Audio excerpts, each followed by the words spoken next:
Thaís, eu ia te chamar agora, mas eu recebi o recado aqui que o Fernando Nakagawa quer conversar com a gente. Vamos lá? É para eu ir também? Você também, claro. A gente vai falar de números, vai falar de economia. Eu não me sinto seguro para trocar ideia com o Naka a respeito de números, entendeu? Sei. Você se sente inseguro. Eu me sinto inseguro. Eu queria que você fosse com a gente lá e fala essa. Trocasse uma ideia com o Naka. Aí, você de número, Rafael, raiz quadrada, inseguro com qualquer tema. É um programa de humor, não é possível. O que é? Desemprego? Desemprego. Então, o número saiu agora há pouquinho. Ali, tá vendo? Exatamente, o número acabou de sair agora há pouco. Thaís nos alertou e o número é positivo para o governo, porque a taxa de desemprego, Colombo, Thaís e Felipe, até o trimestre encerrado em julho caiu para 9,1%, estava em 10,5% no trimestre até abril. Há uma queda, mas essa queda foi ligeiramente pior do que o esperado pelo mercado financeiro, que estava esperando um desemprego em torno de 9%, 8,8%, portanto veio um pouquinho acima. Os números são positivos por quê? Porque o número de desempregados caiu ao patamar de 9,9 milhões. 9 milhões e 900 mil brasileiros estão sem ocupação. Atualmente é o menor patamar desde o trimestre encerrado em janeiro de 2016. É inquestionável que está havendo uma melhora no mercado de trabalho. Mas, Felipe, por que isso não chega necessariamente nas intenções de voto do presidente Bolsonaro? O mercado de trabalho está melhorando, teve Auxílio Brasil, auxílio caminhoneiro, auxílio taxista, uma série de medidas, mas aparentemente os números do presidente não melhoram. Naga, essa é a pergunta, porque a gente fica muitas vezes olhando para o placar do jogo, né, para as intenções de voto, mas o que a gente tenta fazer na pesquisa Genial Quest é trazer um pouco da sociologia eleitoral que nos ajuda a entender o cenário. E essa sua questão diz exatamente respeito a isso. Eu vou explicar por quê. No mesmo levantamento em que a gente mostra essa estabilidade, que a gente começou a discutir aqui, a gente também mostra dois elementos. Primeiro, as pessoas perceberam, na opinião delas, que os auxílios e as medidas econômicas, as bondades do governo, são medidas com efeito muito mais, com objetivo muito mais eleitoral do que, de fato, com medidas para ajudar as pessoas. A pesquisa traz, pelo segundo mês consecutivo, o indicador de que mais de 60% dos brasileiros acha que o presidente está fazendo isso para ganhar a eleição. Então, isso impede que esses benefícios sejam traduzidos em gratidão, que é a confiança que o voto precisa. Esse é um elemento. Agora, o segundo, e esse mais específico, eu convido quem está nos assistindo a procurar isso no relatório, está lá na página 30 e tantos, né? A gente perguntou para as pessoas, você percebeu diminuição no preço da gasolina? Você percebeu diminuição no preço da energia elétrica e dos alimentos?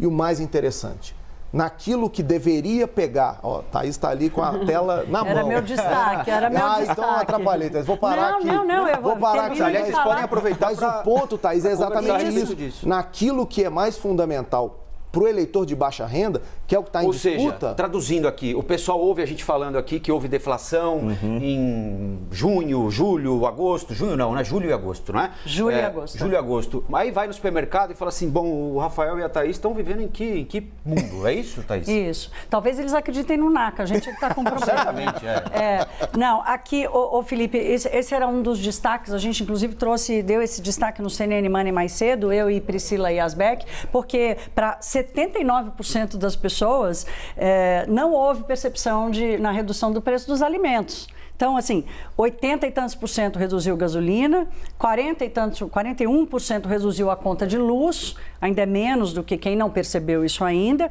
Então, mostrando que a redução da taxa de luz teve uma intensidade menor do que aquela percebida dos combustíveis. Agora, quase 80% das pessoas dizendo não ter percebido uma redução da inflação. Ontem saiu o IGPM, que é o Índice Geral de Preços do Atacado, que é calculado pela Fundação Getúlio Vargas, mostrando finalmente uma desaceleração inicial, um processo de desaceleração inicial dos alimentos. Aí, Felipe, eu devolvo a bola para você, porque essa correlação entre a renda, o IBGE, por exemplo, mostrou agora que houve uma recuperação da renda com relação ao trimestre anterior, mas com relação ao trimestre do ano passado ainda não, ainda tem uma perda. Então tem uma perda de renda, ainda tem uma percepção de inflação naquilo que pesa no orçamento das famílias de renda mais baixa, porque a gasolina não faz diferença para elas, que é o alimento, e ao mesmo tempo tem mais emprego. Então, eu queria entender como é que você acha que isso, a partir de agora, se isso de alguma forma, mesmo com essa percepção de que as medidas são eleitoreiras, se isso pode acomodar algum voto para Bolsonaro.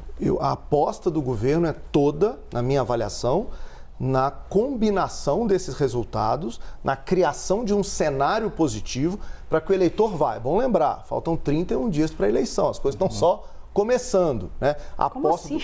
Não, está só começando. Thaís, a gente se esquece, em 2018, vou fazer aqui um ponto rapidinho, em 2018, a primeira semana da eleição na TV, o Bolsonaro perdeu 6 pontos percentuais com os ataques da campanha negativa, principalmente do Alckmin a ele. Aí veio a facada e a coisa mudou completamente. Campanha eleitoral tem então, efeito... mas aí vou te interromper aqui, porque é o seguinte, você está falando de um evento absolutamente fora de propósito, um crime que foi cometido contra um pré-candidato. Tomara que as coisas continuem como estão, bem, né? Claro. Embora a gente já tenha tido episódios de violência nesse período eleitoral aqui.